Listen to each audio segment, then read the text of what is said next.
앞에서 다른 형제를 위해 목숨을 버리는 것이 그리스도를 닮은 최고의 사랑임을 요한은 강조하지만 솔직히 그 사랑은 우리가 지향해야 될 사랑이지 그 사랑을 행하기는 참 쉽지 않습니다.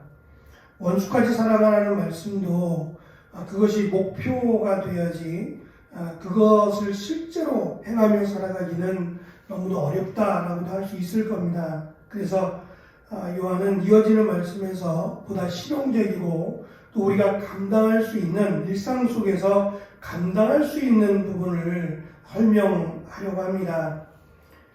헬라어 성경은 17절을 그러나라고 하는 부정 접속사로 시작을 합니다. 목숨을 바쳐서 목숨을 버려서까지 사랑하라 라고 하는 것이 너무도 부담스럽고 또 가능하다라고 말하기는 참 어려운 일이기 때문이고, 또 한 가지는 앞에서 말씀드린 것처럼 목숨을 버리는 사랑이 마치 예수님께서 우리의 죄를 대신해서 목숨을 버린 사람과는 분명히 다르기 때문입니다. 목숨을 버려서 저 사람을 구원할 수 있다면 그건 역시도 우리가 감당해야 되겠지만, 우리가 목숨을 버린들 그 사람을 구원하는 일은 예수님의 대속과는 분명한 차이가 있기 때문입니다. 그래서 우리가 실제로 할 수 있는, 또 우리가 해야만 하는 그런 실용적이고 또 일상적인 그 사랑을 지금 강조하기 위해서 그러나라고 하는 접속사를 사용합니다. 특별히 그 17절의 말씀은 일단 모든 사람을 향한 것이 아니라 이 세상에 재물을 가지고 있는, 그러니까 도울 수 있는 여력이 있는 사람을 먼저 선별해서 강조를 합니다. 물질적인 여유 또 물질적인 풍요를 가지고 있는 사람을 예를 들어서 설명을 합니다. 경제적으로 어려움에 처한 형제를 보았습니다. 그리고 그 다음에 이제 그 반응이 마음을 닫았다라고 요한은 강조합니다. 보지 않았다면 또 다른 문제가 생겼겠지요. 같은 공동체 안에 없거나 또는 내가 전혀 알지 못한 상태였다면 이건 또 다른 여지가 있지만, 같은 공동체 안에 있고 또 내가 그를 보았다는 거죠. 그의 연약함을, 그의 경제적으로 완악함을 보았습니다. 그 다음에 이어지는 행동이 그냥 아예 마음의 문을 닫아버린 겁니다. 이러한 경우는 하나님 앞에서 하나님의 명령에 비추어서 이것은 그릇된, 그리고 하나님의 명령을 거역한 행동이다라는 것을 요한은 가르치고 있습니다. 우리가 잘 아는 신명기 15장의 내용은 하나님의 백성이 같은 공동체로 더불어 살아갈 것을 말씀하셨어요. 함께 믿음의 공동체로, 하나님의 자녀로 함께 돌아보며 살아갈 것을 분명히 명령으로 주셨습니다. 내 하나님 여호와께서 내게 주신 땅 어느 성읍에서든지 가난한 형제가 너와 함께 거주하거든 그 가난한 형제에게 내 마음을 완악하게 하지 말며 내 손을 움켜쥐지 말고 반드시 내 손을 그에게서 펴서 그에게 필요한 대로 쓸 것을 넉넉히 구워주라. 너는 반드시 그에게 줄 것이요 줄 때에는 아끼는 마음을 품지 말 것이니라. 이로 말미암아 내 하나님 여호와께서 내가 하는 모든 일과 내 손이 닿는 모든 일에 내게 복을 주시리라 라고 약속을 하셨습니다. 결국 연약한 형제, 가난한 형제를 돕는 것은 하나님의 마음이고 하나님이 그들을 축복해 주시겠다라고 하는 약속이었습니다.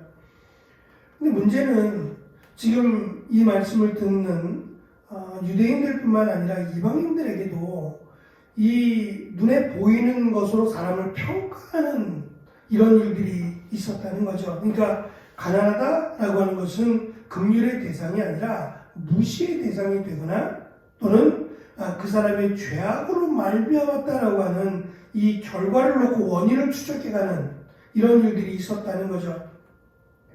그러니까 가난하다라고 하는 것이 그들이 노력하지 않았거나 또는 그들이 게을렀거나 또는 그들이 잘못을 저질러서라고 하는 것들을 먼저 생각하니까 도울 마음이 없는 거죠. 이것은 물론 그들에게 노력이 필요하거나 또 그들이 열심을 다해야 되는 부분이 없지 않아 있지만 당시의 사회적 구조가 이 한번 노예가 되면 노예에서 자유인이 된다는 것은 거의 불가능합니다. 물론 아예 안 된다는 건 아닙니다. 여러 가지 기회들이 있습니다. 그러니까 현격한 공을 세웠거나 또는 그만한 어떠한 공로를 세웠다면 거기에 한 번 더 기회를 주어지긴 하지만 흔한 일이 아닙니다. 올림픽 경기라든지 특별한 공로가 인정이 돼야만 가능한 일이기 때문에 노예가 자유인이 된다는 것은 정말 평생에 한 번 정도 있는 이런 꿈과 같은 일이었기 때문에 노예로 살아가는 일, 거기서 자유인이 된다는 것은 기대하기 매우 어려운 일이었어요. 이것이 교회 안에 들어왔고 교회 안에서 현실이 되어버린다면 사회적인 신분인 노예가 교회 안에 들어와서 여유 있는 자의 삶을 산다는 건 불가능한 일이었습니다. 그러니 그것이 그냥 몸에 배인 채로 교회 안에서도 그런 노예적인 습성을 가진 삶을 살아갈 수밖에 없었고 또 교회에서 어떠한 일을 할 때에 아무것도 할 수 없는 그런 어려운 부분이 없지 않아 있었습니다. 그럴 때 교회 안에 여유가 있고 또 신분적으로도 사회적으로도 그런 여유가 있을 때에 이러한 사회적인 문제를 해결해 줄 수는 없어요. 그러니까 종이다라고 하는 노예다라고 하는 신분을 가지고 교회에 들어왔을 때에 그 사람을 자유인으로 대하기는 어려운 부분이 없지 않아 있습니다. 하지만 그를 믿음의 형제로 교회에서만큼은 같은 공동체에서만큼은 믿음의 형제로 대해야 될 것을 그리고 그 연약한 부분을 특별히 경제적으로 어려운 부분들을 여유가 있는 경제적으로 풍요로운 자들이 채워야 할 것임을 지금 요한은 강조합니다. 목숨을 걸고 형제를 사랑하는 것, 이건 너무 어렵다라고 말할 수 있겠지만 지금 있는 것, 내가 여유가 있는 것으로 정말 힘들고 어려운 자들을 도우라는 것은 막연하거나 그렇게 힘든 일은 분명히 아닐 것이기 때문이죠. 요한은 형제의 어려움을 보고도 마음을 닫은 그에게 하나님의 사랑이 없다라고 하는 표현을 사용해서 강조합니다. 하나님의 사랑은 내가 받고 끝나는 것이 아니라 반드시 나에게로부터 그들에게까지 다른 사람에게까지 흘러가야 되는 그런 사랑이기 때문이죠. 그래서 18절에서 요한이 호소하는 것은 말이나 혀로 살아가지 말고 행함과 진실함으로 라고 하는 표현을 사용합니다.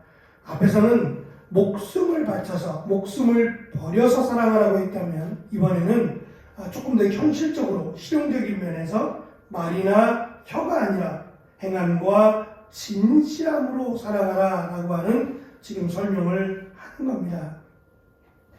라틴어 속담에 보면 턱수염이 지혜의 척도라고 하는 그런 속담이 있다고 합니다. 턱수염을 기른다, 턱수염의 길이를 보고 그 사람의 지혜를 평가한다라고 하는 속담입니다.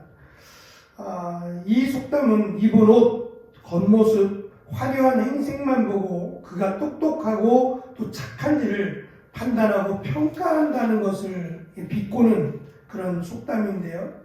바리새인들은 이렇게 말합니다. 어제 말씀을 나눈 것처럼 나는 일주일에 2번이나 금식하고 자신의 재산의 10분의 1을 하나님께 바칩니다 라고 말을 했지만 예수님은 칭찬하지 않으셨어요.